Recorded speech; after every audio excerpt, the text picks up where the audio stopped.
A year ago, my neighbor asked me for the Wi-Fi password at my home, and since we had a good relationship, I readily shared it with him without hesitation. Last night, while on my way home, I saw my neighbor at the doorstep, so I stopped to chat with him. He mentioned that he recently got a TV membership, and jokingly, I remarked that I was too busy with work and hardly had time to watch TV.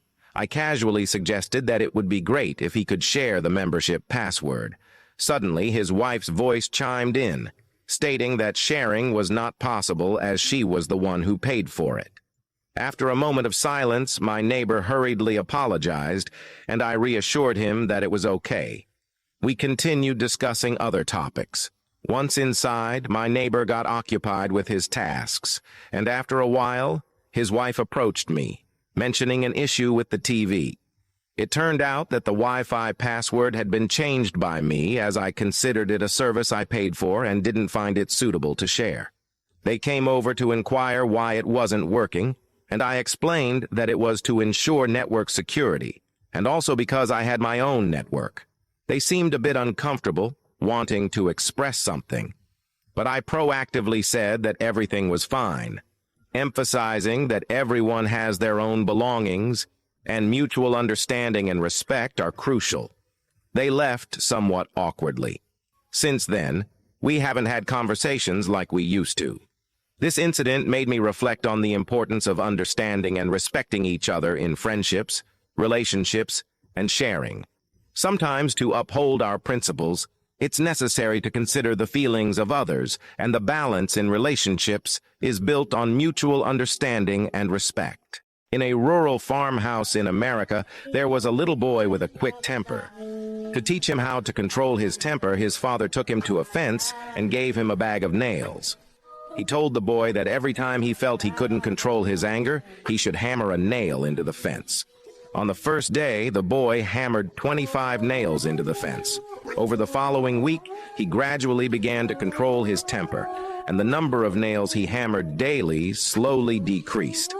The boy realized that controlling his temper was easier than hammering nails. Eventually, there came a day when the boy didn't lose his temper at all. He happily shared this with his father, who then suggested that for every day the boy managed to keep his temper, he should remove a nail from the fence.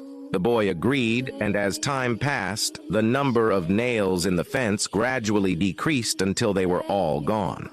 The father then took his son to the fence and said, "Great job, my child. You've learned how to control your temper. But look at the holes left in the fence. They will never return to their original state. This is like every time you lose your temper, you leave scars on others. The holes in the fence are visible, but the scars you leave on others are invisible." From that day on, the boy never lost his temper again. A homeless man sits on the street corner begging, with most passers-by showing disdain towards him. However, in this indifferent environment, a lady noticed his plight. She took out $20 from her pocket and generously handed it to the homeless man. The homeless man asked in surprise, "Why are you giving me so much money?" The lady smiled and replied, "I always believe that the kindness you give will eventually be rewarded." After saying this, she left. At this point, the homeless man noticed that the lady had left behind a valuable diamond ring. Realizing that she must have dropped it accidentally, the homeless man decided to find her and return the ring. He searched for a whole day without any luck, and hungry, he entered a restaurant and ordered a pizza. Coincidentally, a man in a suit sitting in front of the homeless man also ordered a pizza. When the waiter came and placed the pizza on the table, the man, busy with his work, mistook the homeless man's pizza for his own and began to eat it. The homeless man, smiling, also ate without minding the mix-up. When the man in the suit realized that he was eating the homeless man's pizza, he started to make a scene. However, when the waiter brought the suit man's pizza, he became embarrassed. The man in the suit, realizing his mistake, apologized, and the homeless man, recalling the woman's words, continued to smile. The man in the suit apologized and offered to share his pizza with the homeless man. After the meal, the homeless man did not give up and continued to look for the lady. Eventually, he found her and returned the ring. The lady was surprised and happy to see the homeless man's honesty. She asked him, "Why didn't you sell the ring for more money and instead chose to return it to me?" The homeless man replied, "Because you helped me. Someone once told me that the kindness you give will always be rewarded." Hearing this, the lady was deeply moved. She shared the homeless man's story on the internet and set up a fundraising campaign for him. The act of kindness quickly resonated with netizens, and they raised several $100,000. A few days later, the lady handed the collected funds to the homeless man, who was still begging on the street. This story tells us that even in the most difficult moments, maintaining a kind and honest attitude will always be rewarded, often in unexpected ways. In an upscale restaurant on the streets of the United States, there was a female waitress named Alice. One day, an old man looking like a homeless person, dressed in dirty clothes, entered the restaurant.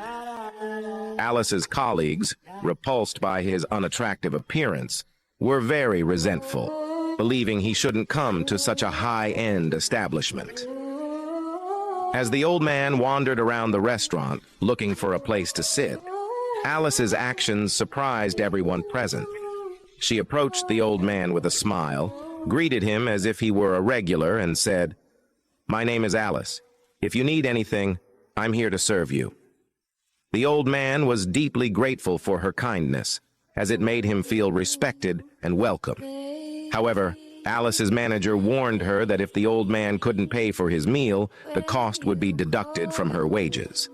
Alice agreed and served the old man the food he desired, telling him, "These are complimentary gifts from the restaurant's 10th anniversary celebration. The food is free." After the meal, the old man thanked Alice and left the restaurant in good spirits. Later, when Alice came to clean the table, she found a note on it. The note read, "Thank you, Alice. When so many people rejected me, only you came over and treated me with genuine care and attention. I am very grateful for your kindness and compassion." Not long after, Alice was unexpectedly promoted and given a raise, replacing her previous manager. It was then revealed that the scruffy old man was actually the owner of the restaurant. He had disguised himself as a beggar to see how the staff would treat a poor customer. Moved by Alice's kind behavior, the owner decided to promote her to manager, recognizing her kindness and leadership. This story tells us that even when facing challenges and skepticism, maintaining kindness and compassion can bring unexpected rewards. In a vibrant American small town, a young boy was mocked for being a farmer's son, ridiculed because his father made a living by farming. The boy returned home from school feeling utterly dejected and with tears told his father about the incident. The father listened, bowed his head without immediate response, and then took his son to their fields. The father prepared 2 plots of land and said, "Son, let's do a small experiment. We will each cultivate 1 plot. I will water my corn with clean water from the lake, and you will use dirty water from the pond. Let's see what happens by the harvest season." Months later, the crops on both plots had grown exceptionally well. While the father's corn grew steadily, the son's corn stood out, taller and more fruitful. Surprised, the son asked, "Dad, why is my corn better than yours even though I use dirty water? That seems impossible." The father smiled and replied, "Because dirty water doesn't stop the growth of crops. On the contrary, it acts as an organic fertilizer, helping your corn grow stronger. This is because new challenges bring new opportunities." Through this experience, the young boy regained his cheerfulness and could bravely face his classmates' mockery. In his later life, whenever he faced difficulties, he would remember his father's words. People might mock you for your background, but what's important is how you deal with it, utilizing your own conditions and opportunities. By creating your own new world, you can thrive like that corn, growing strong even when watered with the dirtiest water. When I was a child, my mother liked to occasionally make breakfast foods for dinner. I distinctly remember one evening, after she had finished a long day of hard work. The kitchen was filled with the delicious aroma of golden fried eggs and fragrant sausages. However, there was one item that captured all my attention: a plate of toast that was slightly burnt. My mother placed a plate of dinner in front of my father, and I waited to see if anyone would notice.